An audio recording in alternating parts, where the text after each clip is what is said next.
பஞ்சு. சொல்லுங்க சார். யோ, project report இன்னும் எனக்கு கைக்கே வரல. என்னையா பண்ணிட்டு இருக்க நீயே? வீட்டுக்கு போனா அவ தொல்ல, ஆபீஸுக்கு வந்தா இவன் தொல்ல. சிவனே எங்கேயாவது சன்னியாசியா போயிடணும். சார், அது நாளைக்கு தானே கடைசி டேட்டு. முடிச்சு டேபிள் மேல வச்சிடுற, கவலைப்படாதீங்க.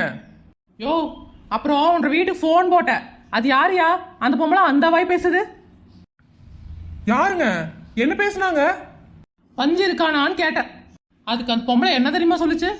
என்ன அவன் இவன் பேசுற, மரியாதையா பேசுன்னு 1 மணி நேரம் எனக்கு கிளாஸ் எடுத்துச்சு. யாரையா அந்த பொம்பளை? இப்படி எல்லாம் பேச ஒருத்தினால மட்டும்தான் முடியும். சார், அவ என்ற பொண்டாட்டி சார். யோ, உன்ற ஒண்டாட்டிக்கு மேனஸ்னா என்னன்னு கத்துக்கூடியா? என்ன வேச்சு பேசுது தெரியுமா? கொஞ்சம் அளவா பேச சொல்லியா?